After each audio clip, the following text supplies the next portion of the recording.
Tay, saka nga pala, kailangan na namin magbayad ng graduation fee. Graduation ko na kasi sa susunod na buwan. Sige na, sa Sabado bibigyan kita pag sahod ko. Para sa Lunes makabayad ka na. Sige tay, salamat ha. Ikaw ulit, wala ka bang bayarin sa school? Wala naman po, tay. Sige anak, mag-aral kayo mabuti ha. O sige na mga anak, dito na ako ha. Sige tay, ingat ka dyan tay. Nga pala anak, mamaya baka gabi na ako nang uwi eh. Ikaw lang muna bahala sa pagkain niyo ni Bulit ha. O sige tay, ako na bahala ka di bulit. Sige, dito na ako Sige na. tay, ingat kayo. Oh, pumasok ka pa pala? Di ba sa'yo sinabi ng may-ari na ako na lang pinapagawa rito kasi patapos na rin naman? Wala sa akin sinasabi yung may-ari eh. Ayun kasi bilin sa akin, sabi sa akin, ako na lang daw muna pumasok dito dahil napatapos na lang sa akin to eh. Kausapin mo kaya muna. Sige, kakausapin ko na lang. Oh, para sigurado tayo. Sige.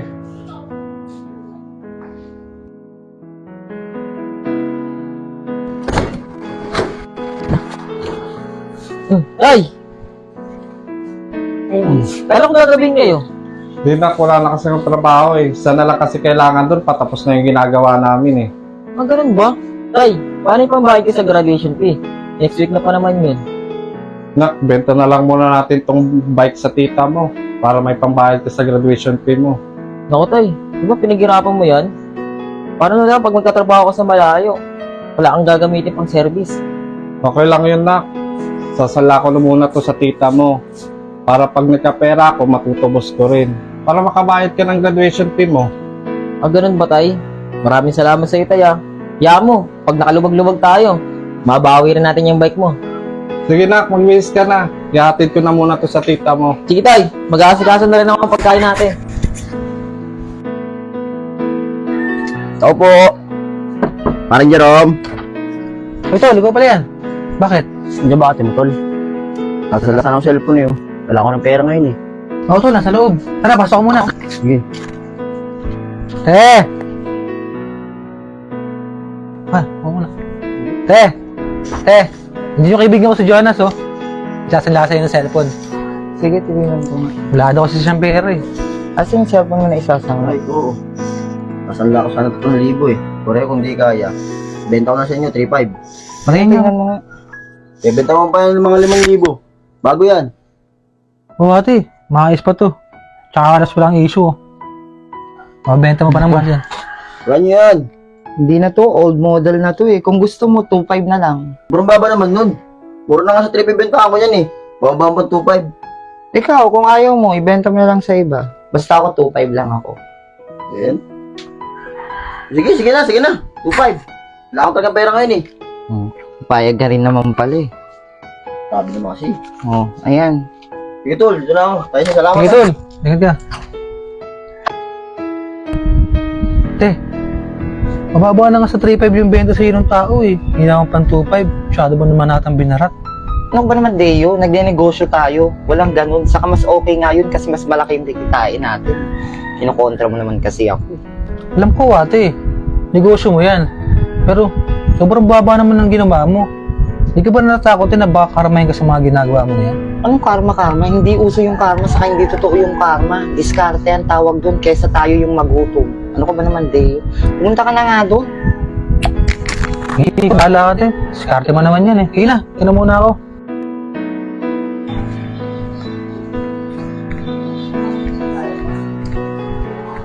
O, tol. O, tol. Nandiyan ba si Aisen?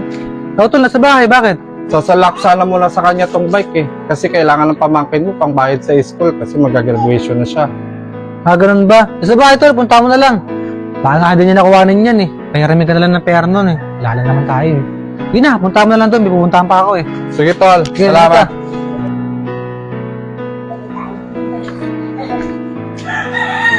O, tol. Sakto, nandiyan ka pala. Oo, kuya. Napasyal ka ata. Bakit? Anong kailangan mo? Sasala ko sana sa itong bike tol eh. Kasi kailangan ng pamangkin mo ng pangbayad sa graduation fee niya. Magkano ba yung sasangla? 2,500 sana. 2.5 eh, wala namang gagamit nito sa amin eh. Sige na tol. Kailangan na kasing bayaran ng pamangkin mo yung graduation fee niya eh.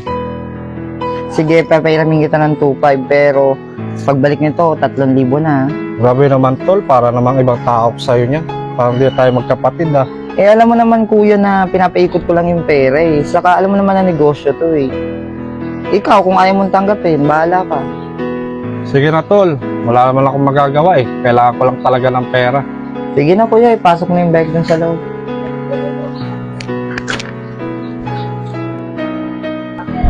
Ate, diyan ba si kuya? Wala na, umalis na. Oh, ba't nandiyan ba yung kuya? Sinangla niya yun sa akin. Gagamitin daw sa graduation ng pamangkin mo. Ate, kinuha mo pa talaga? Hindi mo nalang piniram ng pera yung tao. Eh, alam mo naman na nagsignegosyo tayo eh. Bangla kasi ka naman talaga ate, oh. Pati ba naman kamag-anak mo?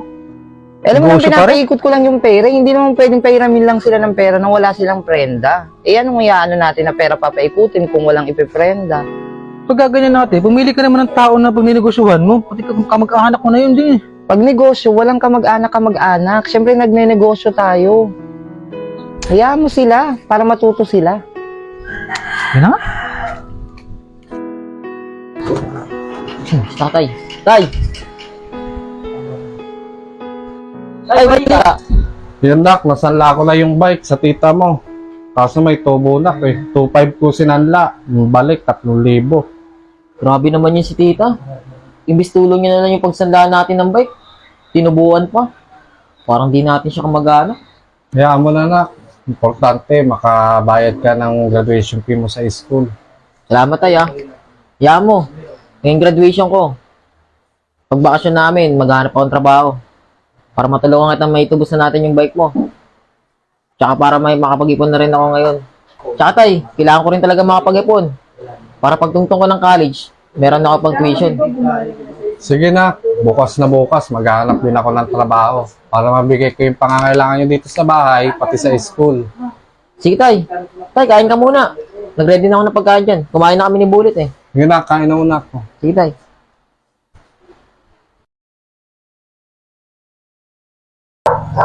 Nak, first day ko pa naman sa trabaho ngayon. Hindi lang ako pumasok kasi graduation mo ngayon eh. Tay, salamat tay ah. Hayaan mo. Ngayong bakasyon ko, maghahanap ako ngayon ng trabaho para matulungan kita. Sige nak, maganda pa naman yung sa pinasukan ko. Laging may overtime. Magandang sahod. Matutubos ko na yung bike ko dun sa tita mo. Ayos tay ah. Maganda yun. Nak, dagdagan ko kaya muna yung utak ko sa tita mo ng 1,000 para kahit paano may pagpansit tayo. Mungutang ka na naman doon kay tita. Alam mo naman grabe magtubo yun eh. Baka mabaw na tayo niya sa utang tay. Okay lang yun, nak. At least kahit pa paano, ma-celebrate natin yung graduation mo kahit pansit lang. Pati parang may panggastos din ako sa trabaho bukas. Sige, ikaw bahala tay. Para may panggastos din ako bukas sa trabaho. Sige tay, ikaw bahala. Sige, nak. Punta ko na lang muna tita mo, ha. Sige tay, hintayin kita na sa bahay. Tal! Tal! Oh, kuya, pasok ka. Napasyal ka ata. Tol, dadagdagan ko sana yung utang ko eh. Kasi graduation ng pamangkin mo. Handaan ko lang sana kahit pansit lang. Magkano ba hiramin mo, kuya? 1,000 lang, tol. O sige, papahiramin kita ng 1,000. Di bali, 2,000 na lang yung utang mo sa akin, kuya. Bakit, tol? Yung bike mo kasi binenta ko na. Bakit mo binenta, tol? Itutubusin ko yun eh. Alam mo namang ginagamit ko yun pang service ko sa trabaho eh. Eh, alam mo naman na hindi ko ibenta yun, tol. Eh, alam mo naman na pinapaikot ko lang yung pera namin eh. Natutulog yung pera ko dun kaya binenta ko yung bike mo. Bumili ka na lang bago pag nagkapera ka na. Tol, bakit naman ganun, tol? Kaya nga sa'yo ko sinala para maingatan dahil alam mo kapatid kita eh. Dapat nga magpasalamat ka pa eh, kasi binenta ko yung bike eh. Imbis na 4 pa yung utang mo, 2,000 na lang. Kung hindi ko yung binenta, baka mabaon ka na sa utang.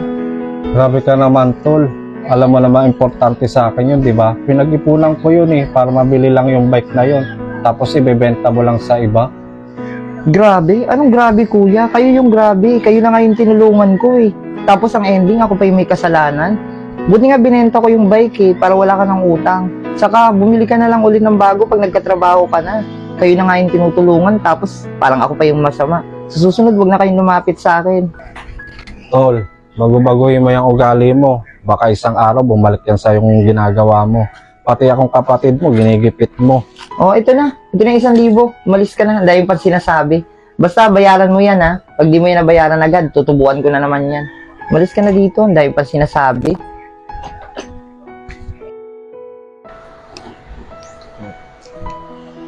Oh, tay! Isa! Nakairam ka ba kay tita? Oo, nak. Nasaan nga pala si Bullet? Dun sa labas tayo, paalam sa akin, maglalaro lang daw. Tawagin mo, nak, para doon na lang tayo sa labas kakain. Nakain na sa labas tayo? Sige tay, takal mo lang si Bullet. Nak, teka lang, nak. Sabi nga pala ako sa'yo. Ano yun tay? Nak, alam mo ba yung bike na pinag-ipunan ko? Binenta ng tita mo. Ano? Ba't binenta tay? Kaya mo na yun, nak. Talo nga kami ng tita mo, sa paggalit. Grabe naman niya si tita. Parang di niya naman tayo kamag-ano, kontratuhin. Oo nga, nak, eh. Sinabihan ko nga yung tita mo, eh. Bago-baguhin yung ugali. Dahil babalik din sa kanyang ginagawa niya. Yaman mo na yun tay. Yaman mo tay. Pag nabayaran natin yung utang natin doon kay tita, hindi na tayo lalapit doon. Tsaka magkakatrabaho na ako tay. Makakaluwag-luwag na tayo. Mabibilan natin ng bike, mas maganda pa doon. Sige na, nak. Tawagin mo na si Bullet para makaalis na tayo. Sige tay, pagi ko muna si Bullet. Tao po! Tao po! Uy, tol, bakit? O, tol. Mukhang magbenta ka na naman gamit ah. Hindi, tol. Yung bate mo. O, tol, nasa loob, bakit? Mayroon sana akong pera eh. Tara, tol, pasok ka. Sige. Kuha mo na, tol. Tawagin ko lang. Sige, tol. Nandiyan si Jonas, sasabihin natin sa'yo. Ah, sige, lalabas na. Oh, Jonas. Ite. Mayroon sana akong pera eh. Oh, ano yung isasangla mo ngayon? Hindi, mayroon sa'yo pera sa'yo. Oh, paano mo ako mababayaran kung manghihiram ka lang? May ano akong makuha pera. Naglulun ako sa lending eh. Kailan yan? Mga Lunes. Eh, may parang kayo sa baba. Gagawa ng business eh. Patindahan. Magkano ba hiramin mo? May mga 20K. Masyadong malaki yata. Sigurado ba yan? Oo naman, 50 may malulungan ko dun eh sa lending. Makabayaran ka ta agad. Magkano ba tubo mo sa 20 mil? 20 mil. Tapos Lunes din ibabalik. Siguro pwede na yung mga 30K. Wala ka naman masyado nun. Lunes kayo babalik ko. Okay na yung 30K. Kasi naman manghiram ka pa sa iba, mamaya hindi ka pa pairamin eh. At least sa akin sigurado na makakairam kang 20 mil, biglaan pa nga eh. Ba yan? Laki eh. Sige na, sige na.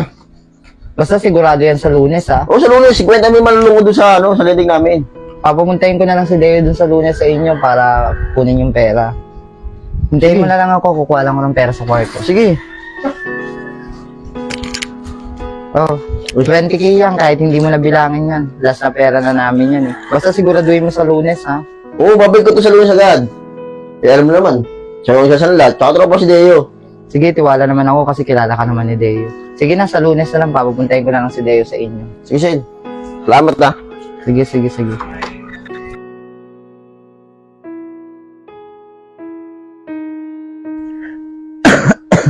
Deo, Po, ate.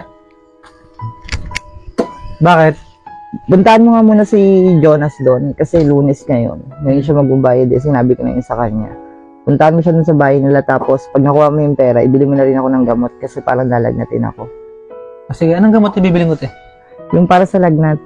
Sige.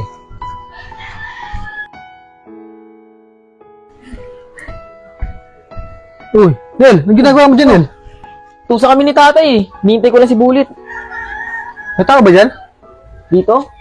Wala na to. Umuwi ng probinsya. Mga nakaraang araw lang. Bakit? Indusan kasi ako ni ate, pinapasingil niya yung may-ari eh. May utang kasi kay ate, 30K yun eh. Ha?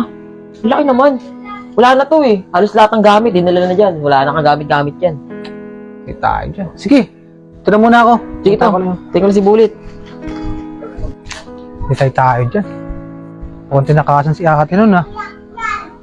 Ako nga muna.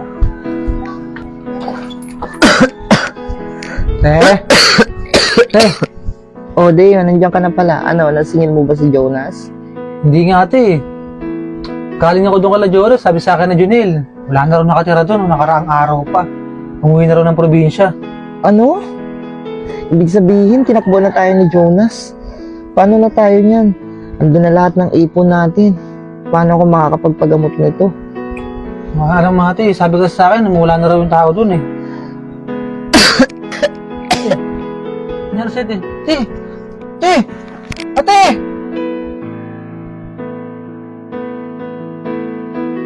Ate. Puko na, te. Diyan, te, lagay ko na itong gamit.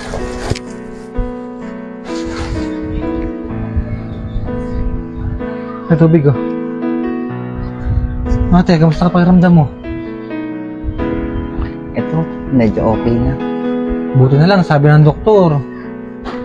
Kulang ka lang sa dugo, anemic ka lang daw. Buti hindi masyadong malala yung sakit mo. Ate, hindi mo ba naisip? Parang kinakarama ka na sa ginagawa mo. Tulad yan, nasigla-sigla mo, tapos bigla kang magkakasakit. Nakarang araw, kinakabahan ko na ng pinag-uutangan sa'yo. Di kaya sinisingil ka na rin sa mga pinagagagawa mo.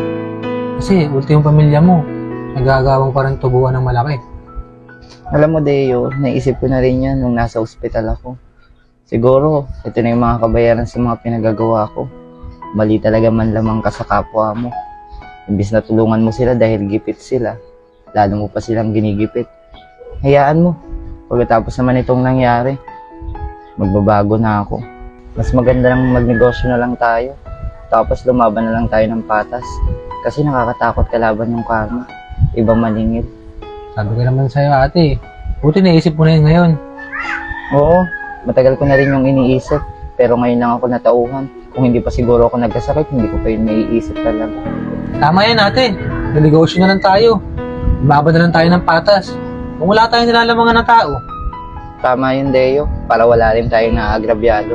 Kakausapin ko na lang din si Kuya para makahingi ako ng tawad sa mga nagawa ko sa kanila. Saka magsimba na lang din tayo bukas para may kahingi tayo ng tawad sa Diyos.